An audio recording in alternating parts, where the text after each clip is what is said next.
തീർച്ചയായും അങ്ങേയറ്റം വൈകാരികമായ ഒരു രംഗങ്ങൾക്ക് തന്നെയാണ് ഇനി വരുന്ന നിമിഷങ്ങളിൽ ഈ പുത്തുമല സാക്ഷ്യം വഹിക്കുന്നത്. നമുക്കറിയാം, നേരത്തെ വർഷങ്ങൾക്ക് മുമ്പ് ഒരു ഉരുൾപൊട്ടൽ നടന്ന നിരവധി ജീവനുകൾ അപഹരിക്കപ്പെട്ട ഒരു മണ്ണുകൂടിയാണ്. അതിനോട് ഏതാണ്ട് അടുത്തുള്ള ഒരു സ്ഥലത്ത് തന്നെയാണ് ഈ മൃതശരീരങ്ങൾ, അജ്ഞാത മൃതശരീരങ്ങൾ സംസ്കരിക്കുന്നതിനുള്ള നടപടിക്രമങ്ങൾ ആരംഭിച്ചിരിക്കുന്നത്.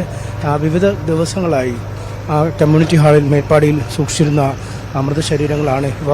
അധികം നാളിനെയും സൂക്ഷിക്കാൻ കഴിയാത്ത ഒരു സാഹചര്യത്തിലേക്ക് എത്തി. കാരണം പലതും വലിയ രീതിയിലുള്ള അംഗഭംഗം വന്ന ശരീരഭാഗങ്ങളാണ് ലഭിച്ചത്. ചിലയിടങ്ങളിൽ ചില ശരീരഭാഗങ്ങൾ മാത്രം ലഭിച്ച സംഭവങ്ങളുമുണ്ട്. അതുകൊണ്ട് ഒരുപാട് ദിനത്തിലേക്ക് എത്തിച്ച് വെക്കാൻ കഴിയാത്ത സാഹചര്യം. പലരും ഈ മൃതശരീരങ്ങൾ തിരിച്ചറിയാനായി വന്നെങ്കിലും ഇന്ന് സംസ്കരിക്കാനൊരുങ്ങുന്ന മൃതശരീരങ്ങൾ തിരിച്ചറിയാൻ കഴിയാഞ്ഞ ഒരു സാഹചര്യം. അതുകൊണ്ടാണ് അവയുടെ DNA സാമ്പിളൊക്കെ അടക്കം ശേഖരിച്ചു വെച്ച ശേഷം ഔദ്യോഗികമായ പ്രോട്ടോകോൾ അനുസരിച്ച് തന്നെ മൃതശരീരങ്ങൾ സംസ്കരിക്കുന്നതിനുള്ള തീരുമാനം എടുത്തിരിക്കുന്നത്. നേരത്തെ 5 മൃതശരീരങ്ങൾ ഇത്തരത്തിൽ സംസ്കരിക്കുകയും ചെയ്തിരുന്നു. കൂട്ടായ തീരുമാനത്തിൻ്റെ അടിസ്ഥാനത്തിലാണ്, ജനപ്രതിനിധികൾ അടക്കമുള്ളവർ ചേർന്നെടുത്ത തീരുമാനത്തിൻ്റെ അടിസ്ഥാനത്തിൽ കൂടിയാണ് ഇങ്ങനൊരു തീരുമാനത്തിലേക്ക് എത്തിച്ചേർന്നിരിക്കുന്നത്.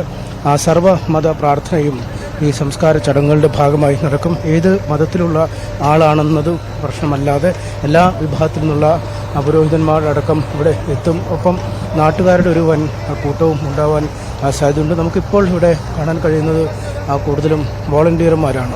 ഈ സന്നദ്ധ പ്രവർത്തനത്തിനായി ഈ സ്ഥലത്ത് എത്തിയിരിക്കുന്ന ആളുകളാണ്. അവർ ഈ വേണ്ട കാര്യങ്ങളൊക്കെ സഹായിച്ച് നൽകുന്നു. ഒപ്പം മണ്ണുമാന്തി യന്ത്രങ്ങൾ ഉപയോഗിച്ചാണ് 65 കുഴികൾ നിർമ്മിക്കുന്നു എന്നാണ് നമുക്ക് മനസ്സിലാക്കാൻ കഴിയുന്നത്. എന്തായാലും അങ്ങേയറ്റം സങ്കടകരമായ രംഗങ്ങൾ തന്നെയാണ്. കാരണം ഒരു നാട്ടിൽ ഒന്നിച്ച് അനുകൂലമാണ്, കാലാവസ്ഥ അനുകൂലമാണ് ആ റിപ്പോർട്ട് പറയുന്നത്. ഏതായാലും കാലാവസ്ഥ നല്ലൊരു അനുകൂലമായിട്ടുണ്ട്. മഴയില്ലാത്തൊരു നല്ലൊരു സാഹചര്യമാണ്. അതുകൊണ്ട് എല്ലാം കൊണ്ടും നല്ല രീതിയിൽ ഇവിടെ ഭംഗിയായിട്ട് സർവ്വമത പ്രാർത്ഥനയോടുകൂടി ഇവിടെ ഭംഗിയായിട്ട് അടക്കം ചെയ്യാൻ കഴിയുമെന്നാണ് വിചാരിക്കുന്നത്. ഏറ്റവും മാതൃകാപരമായിട്ടുള്ള ഒരു തീരുമാനമാണ് ഭരണകൂടവും അതേപോലെ എല്ലാ മത അധ്യക്ഷന്മാരും ഏറ്റെടുത്തത്. അത് സമൂഹത്തിന് തന്നെ ഏറ്റവും മാതൃകാപരമായിട്ടുള്ള ഒരു കാര്യമാണ്. അതുപോലെ ഹാരിസ് പ്ലാന്റേഷൻ ഇവിടെ ഭൂമി വിട്ടുകൊടുത്തത് സർക്കാരിലേക്ക് മനസ്സിലാക്കുന്നത് ഒരു നിശ്ചിത 50 സെന്റ് തന്നെങ്കിലും അതിന്റെ എബോവ് ഉണ്ടെങ്കിൽ അത് രജിസ്റ്റേർഡ് രീതിയിലേക്ക് പോകാൻ കഴിയൂ. അതുപോലും ഹാരിസൺ പ്ലാന്റേഷൻ മാതൃകാപരമായി അതിന് ഈ ഒരു ഉദ്യമത്തിന് വേണ്ടി വിട്ടുകൊടുത്തത് ഏറ്റവും മാതൃകാപരമാണ്. ഇങ്ങനെ അനിശ്ചിതമായി മൃതദേഹങ്ങൾ സൂക്ഷിക്കുന്നതിലും അർത്ഥമില്ലല്ലോ. ഇങ്ങനെ സംസ്കരിക്കുന്നതല്ലേ നല്ലത്, ഒരുപാട് നാളത്തേക്ക്. അതെ, അങ്ങനെയാണ് ചെയ്യുന്നത്. സമ്മിശ്രമായിട്ട് എല്ലാ മതക്കാരുടെയും എല്ലാ മതവിശ്വാസികളുടെയും ഒന്നിച്ച് ഒരു ശ്മശാനമാക്കി ഉപയോഗപ്പെടുത്തുക, തിരിച്ചറിയപ്പെടാത്തത്. അത് തന്നെയാണ് എല്ലാവർക്കും പറയുന്നത്. സർവ്വമത പ്രാർത്ഥനയോടുകൂടിയാണ് ഇവിടെ അടക്കം ചെയ്യുന്നതെന്നാണ് അറിയാൻ കഴിഞ്ഞത്. ആ തീരുമാനം എടുത്തത് അതിയായ സന്തോഷമുണ്ട്. ഏതായാലും അടുത്തടുത്ത വീടുകളിൽ താമസിച്ചിരുന്ന ആളുകൾ, അടുത്തടുത്ത ബന്ധുക്കൾ, ഉറ്റവർ ഏത്, ഉടയവർ ഏത് എന്ന് തിരിച്ചറിയാൻ കഴിയാത്ത മാതൃകാപരമായ തീരുമാനങ്ങളാണ് എല്ലാവരും പറയുന്നത്. അനിശ്ചിതമായി ഇത് കാത്തിരിക്കേണ്ട ആവശ്യമില്ല. അല്ല, നമുക്ക് തിരിച്ചറിയാത്ത മൃതദേഹം മറവ് ചെയ്യേണ്ടതുണ്ട്. അതിനുവേണ്ടിയാണ് ഗവൺമെന്റും ജില്ലാ ഭരണകൂടവും കൂടാതെ മേപ്പാടി ഗ്രാമപഞ്ചായത്ത് പ്രസിഡന്റിന്റെ നേതൃത്വത്തിലുള്ള ഭരണസമിതിയും ഇവിടുത്തെ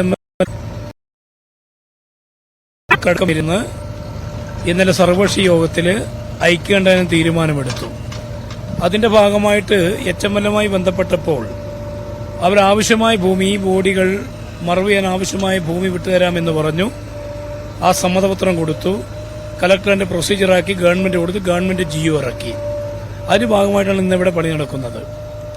ഇന്ന് ഏതാണ്ട് 30-ൽ കൂടുതൽ ബോഡികൾ സർവ്വമത പ്രാർത്ഥനയോടുകൂടി പ്രത്യേകം സജ്ജമാക്കിയ ഈ ശ്മശാനത്ത്, ഈ ഭൂമിയിൽ അടക്കം ചെയ്യും.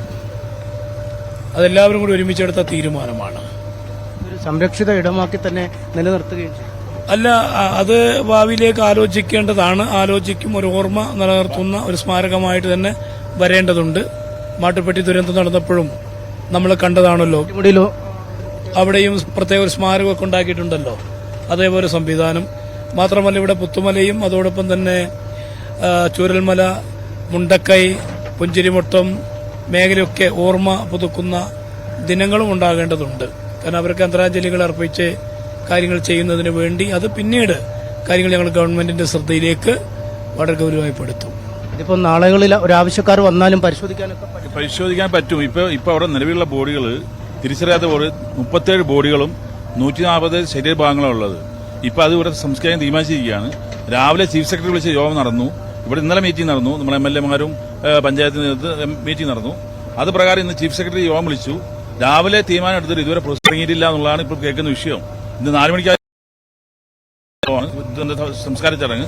ഇപ്പോഴും പ്രൊസീഡിംഗ്സ് ഇറങ്ങിയിട്ടില്ല എന്നുള്ള ഏറ്റവും ഖേദകരമായ കാര്യം കേൾക്കുന്നത്. ഇവിടെ കളക്ടർ റിപ്പോർട്ട് പോയി, പ്രൊസീഡിംഗ്സ് നടന്നില്ല. പ്രൊസീഡിംഗ്സ് വന്നാൽ കളക്ടർ വീണ്ടും ഉത്തരവിടണം. അപ്പൊ അടിയന്തരമായി ഗവൺമെന്റ് പിന്നെ ദ്രുതഗതിയിൽ കാര്യം തീരുമാനിക്കേണ്ടതായിട്ടുണ്ട്. അവിടെയൊക്കെ അതൊരു പ്രയാസം വരുന്നുണ്ടോ എന്ന് സംശയങ്ങളുണ്ട്. ചോദിച്ചപ്പോൾ എന്താ പറയുന്നത്? മറ്റൊന്നുണ്ട്, ഗവൺമെന്റ് പ്രൊസീജിയർ എന്ന് പറഞ്ഞ ജിയോ ഇറങ്ങേണ്ടതുണ്ട്. അത് ഇറക്കുന്ന അതിന്റെ നടപടിക്രമങ്ങൾ നടന്നുകൊണ്ടിരിക്കുന്നു എന്നാണ് അറിയാൻ കഴിഞ്ഞത്. ആ നടപടിക്രമങ്ങൾ പൂർത്തീകരിച്ചു കഴിഞ്ഞാൽ കലക്ടർ ജിയോ ഇറക്കും. എന്നാൽ ബോഡി ഇന്ന് തന്നെ മറവ് ചെയ്യാനുള്ള സാഹചര്യം ഉണ്ടാകും. ഇന്ന് ഗവൺമെന്റിന്റെ പ്രൊസീജിയർ ഇറക്കുമ്പോൾ ഒരു കാലതാമസങ്ങളൊക്കെ വരും. നടപടിക്രമങ്ങളൊക്കെ നോക്കണമല്ലോ. കാരണം തിരിച്ചറിയാത്ത ബോഡികൾ, ബന്ധുമിത്രാദികളുടെ അഭിപ്രായങ്ങൾ എല്ലാം തേടണമല്ലോ. അതാണ് ഇന്നലെ ഇവരൊക്കെ എല്ലാവരും പലയിടങ്ങളിലാണല്ലോ അല്ലെ, ക്യാമ്പുകളിൽ കഴിയുന്നവരുണ്ട്, ചിലപ്പോൾ ബന്ധുവീടുകൾ പരസ്പരം അറിയാത്ത ബന്ധപ്പെട്ട ആളുകളുടെ പിന്നെ കുടുംബാംഗങ്ങളൊക്കെ ക്യാമ്പിലും മറ്റു വീടുകളാണ് താമസിക്കുന്നത്. നമ്മൾ ഈ സംസ്കാര ചടങ്ങിലേക്ക് അവരെ കൊണ്ടുവന്ന് വേണ്ട കാര്യങ്ങൾ ക്രമീകരിച്ചിട്ടുണ്ട്. ഇത് വൈകിയാൽ ഈടായാൽ പ്രയാസമാണ്. അത് ഇപ്പോൾ വീണ്ടും നമ്മൾ സിദ്ദീഖ് MLA വിളിച്ച് സംസാരിച്ചിട്ടുണ്ട്. അത് ചീഫ് സെക്രട്ടറി സംസാരിച്ചിട്ടുണ്ട്.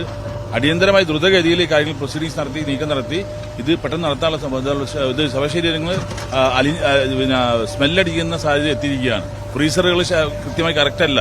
അപ്പോൾ അത് വേഗം അത് സംസ്കരിക്കേണ്ട ഒരു സാഹചര്യമാണ് ഇന്ന് പോകുന്നത്. അതിന് ഗവൺമെന്റിന് സത്വര നീക്കങ്ങൾ ഉണ്ടാകണം. അതാണ് ഞങ്ങൾ പറയുന്നത്. സർക്കാർ